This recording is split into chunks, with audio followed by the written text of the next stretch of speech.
오늘 본문은 예수님이 세례 받으시는 이야기입니다. 오늘 본문은 예수님이 세례 받으실 때 성령이 비둘기같이 내려왔다, 하나님의 음성이 들렸다 하는 것이 오늘 본문의 내용입니다. 우리는 이 본문의 내용을 보면서 질문이 생길 수 있습니다. 그게 무슨 질문이냐면, 예수님이 세례를 받으신 이유는 뭘까 하는 질문입니다. 왜냐하면 세례 요한의 세례는 회개의 세례이기 때문입니다.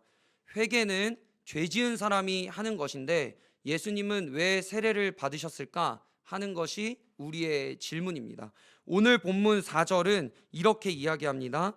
세례 요한이 광야에 이르러 죄 사함을 받게 하는 회개의 세례를 전파하니, 여기서 세례는 그냥 세례가 아니라 회개 세례라고 오늘 본문은 말하고 있습니다.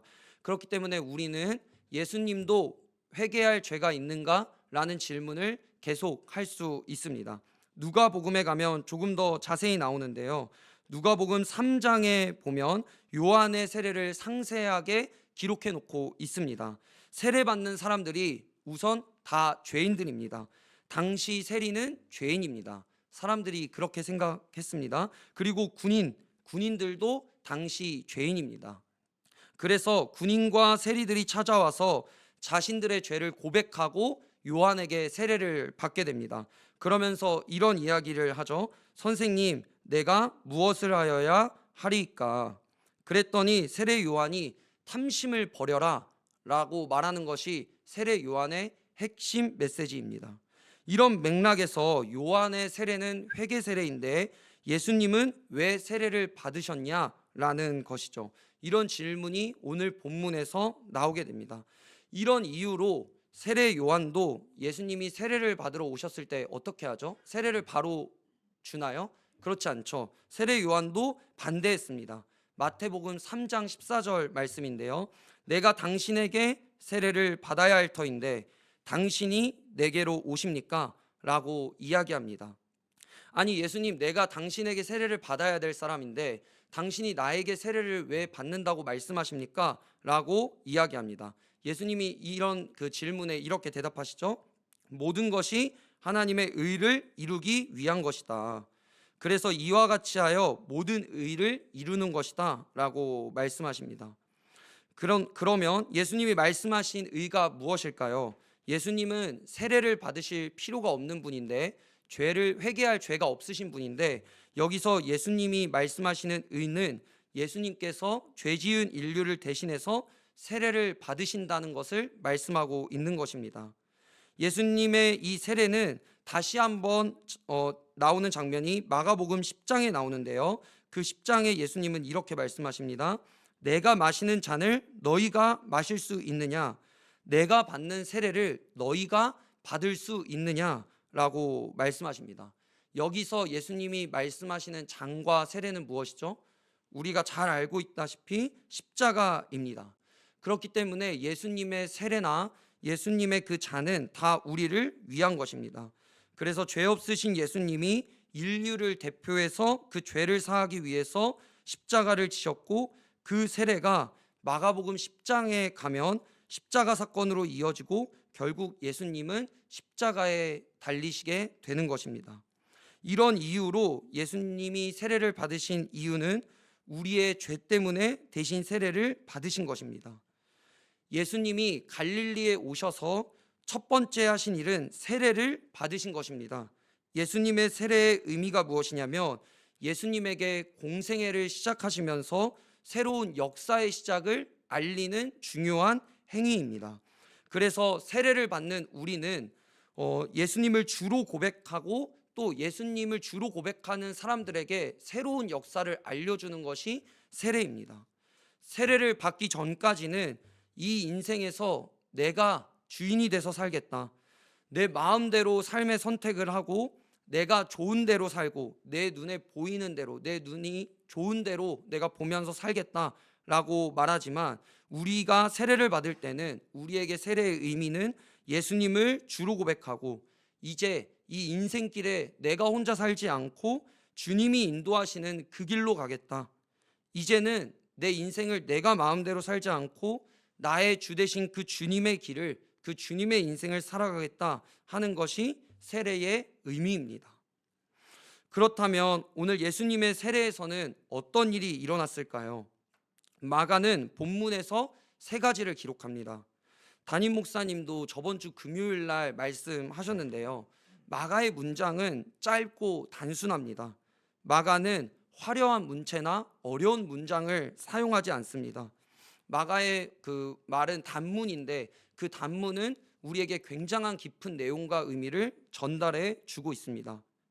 그런 마가는 오늘 본문에서 분명히 이야기하고 있습니다. 예수님이 세례를 받으실 때 무슨 일이 일어났냐면, 첫째, 하늘이 열렸다. 둘째, 성령이 비둘기같이 내려왔다. 세 번째, 하나님의 음성이 들렸다.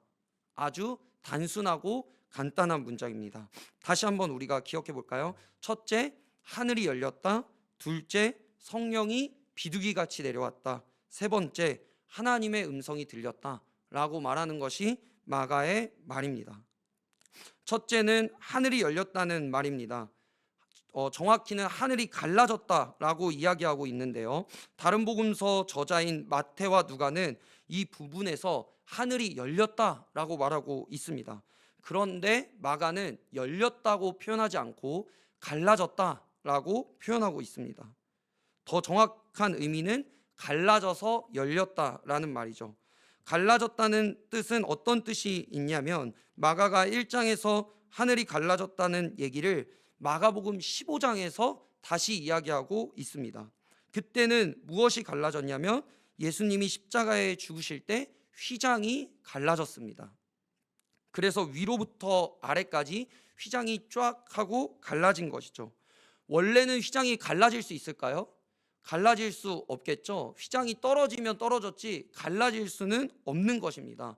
그러니까 우리가 이 본문을 보면서 휘장이 떨어질 수는 있지만 갈라질 수는 없는데, 휘장이 갈라졌다는 것은 누군가가 찢었다는 이야기로 우리가 볼 수 있죠. 둘로 쫙 갈라졌다는 이야기입니다.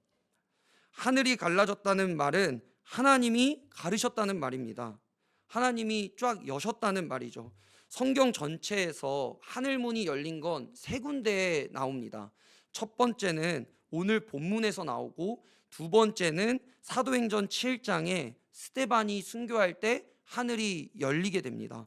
그래서 그 던져진 돌 속에서 피를 흘리면서 스데반이 보니까, 보라, 하늘이 열리고 인자가 예수님이 하나님의 보좌 우편에 서신 것을 내가 보노라 하고 순교하게 되죠.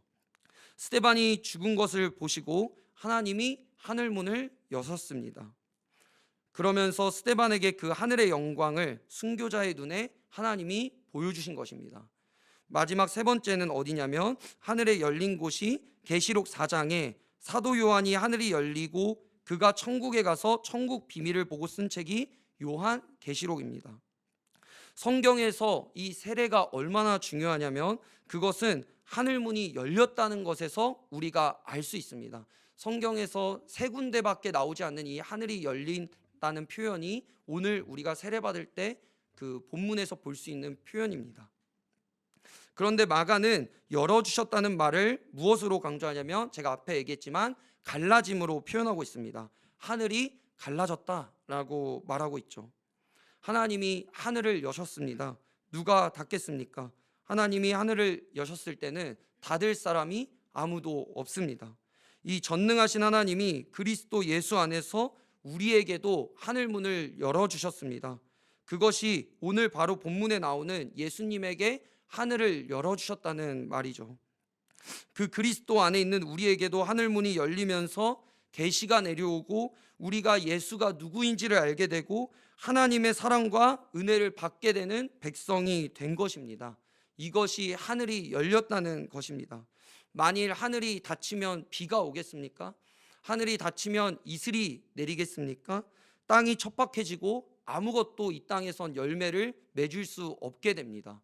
그러나 우리가 오늘 예수 그리스도 안에 있기 때문에 은혜의 비가 내리고 은혜의 이슬이 내려서 우리 삶 가운데도 하나님의 열매가 맺을 수 있다는 것을 우리는 꼭 기억하시기를 바랍니다. 예수님이 세례를 받는 이 장면에서 하늘을 쫙 열어주신 것이 우리의 행복이고 우리의 길임을 우리는 알 수 있습니다. 두 번째는 예수님에게 하나님의 음성이 들려진 것입니다.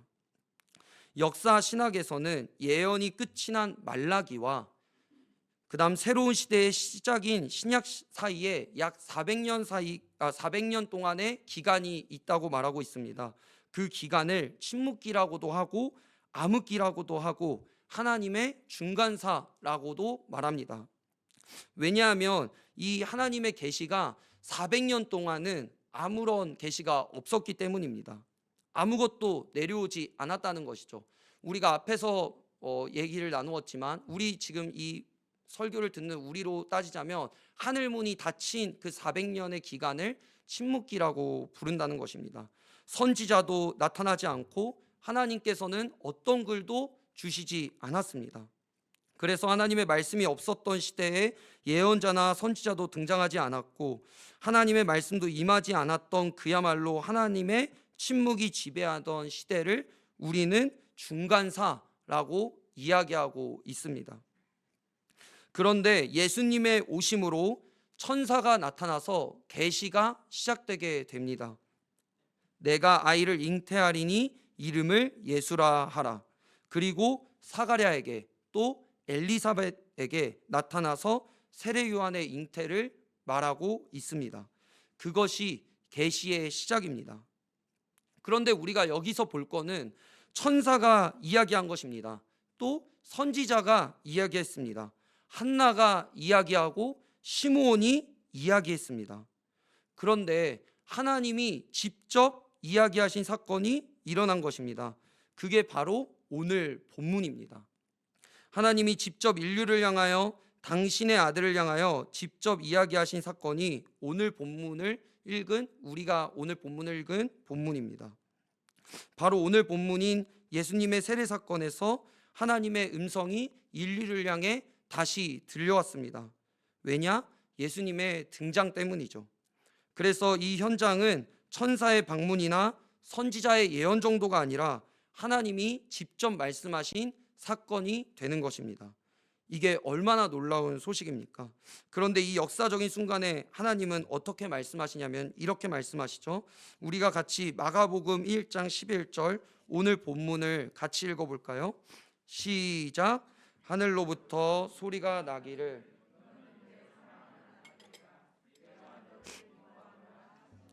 아멘. 그러니까 이는 내 사랑하는 아들이라 내가 너를 기뻐하노라. 아버지가 아들을 사랑하는 정도가 아니라 내가 너를 기뻐한다 라고 말씀하십니다.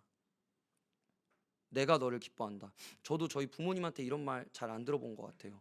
되게 그 사랑한다는 표현을 넘어서 아주 좋은 표현인 것 같습니다.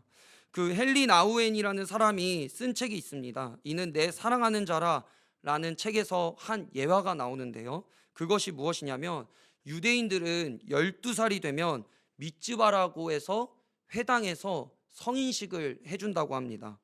그것이 이제 유대인들 역사에서는 굉장히 중요한 어떤 의식인데요. 아이가 12살이 되면 정말 많은 돈을 들여서 회당에서 미츠바를 해줍니다. 그때 아버지가 아들을 세워놓고 그 아들의 눈을 보면서 글을 읽는다고 합니다. 그 글의 내용이 이렇습니다. 아들아, 내 삶에서 어떤 일이 일어나건 내 삶이 성공하든지 하지 않든지 유명한 인물이 되든지 안 되든지 내 엄마와 내가 너를 얼마나 사랑하는지 항상 기억해라. 이게 이 미츠바에서 아버지가 아들을 세워놓고 또는 딸을 세워놓고 하는 이야기입니다. 이 말을 들은 자녀는 아버지 앞에서 울고 아버지도 그 자녀 앞에서 운다고 합니다. 그러면서 헨리나우에는 이 말을 인용하면서 이렇게 이야기하고 있습니다. 이 말은 축복입니다. 그리고 이 말이 앞으로 예수님을 따라다니는 찬양과 비난, 사랑과 저주 가운데서 예수님을 지탱해준 위대한 힘이 됩니다 라고 말하고 있습니다. 마가는 앞으로 예수님께서 십자가에 죽으실 것을 알고 있습니다. 그런데 예수님께서 그 십자가에서 죽으시면서 사람들에게 수많은 고통, 고난, 욕, 비난, 그다음 환난을 들으시는데 그 수많은 인생에서 사역에서 받을 그 고난들을 어디에서 이기느냐? 바로 이 말에서 이긴다는 것이죠. 내가 너를 사랑한다. 너는 내 사랑하는 아들이다. 나는 너를 기뻐한다. 이 말이 예수님이 십자가의 사명을 완수할 수 있도록 한 힘이다라고 이야기하고 있습니다. 하나님은 여러분을 사랑하십니다. 여러분이 유명하든 여러분이 유명하지 않든, 여러분의 인생이 잘 풀리든 여러분의 인생이 잘 풀리지 않든, 여러분이 능력이 뛰어나든 능력이 뛰어나지 않든 아무 관계가 없습니다. 하나님은 여러분을 사랑하시고 여러분을 기뻐하십니다. 예수님을 믿고 신앙생활 한다는 것은 쉽지 않습니다. 힘이 들고 그리스도인으로 사는 것, 때로는 억울하기도 하고 눈물도 나고 걱정도 많이 하고 머리도 아픕니다. 하지만 우리가 오늘 예수님의 세례 받으실 때 그 하나님의 음성을 기억하면서 십자가의 길을 완수하셨던 것처럼 우리도 오늘 본문을 바라보면서 그 하나님의 음성을 기억하고 우리가 가야 될 길을, 또 우리가 그리스도인으로서 마땅히 해야 될 그 의무와 행동들을 넉넉히 이겨나가는 저와 여러분들이 되기를 바랍니다.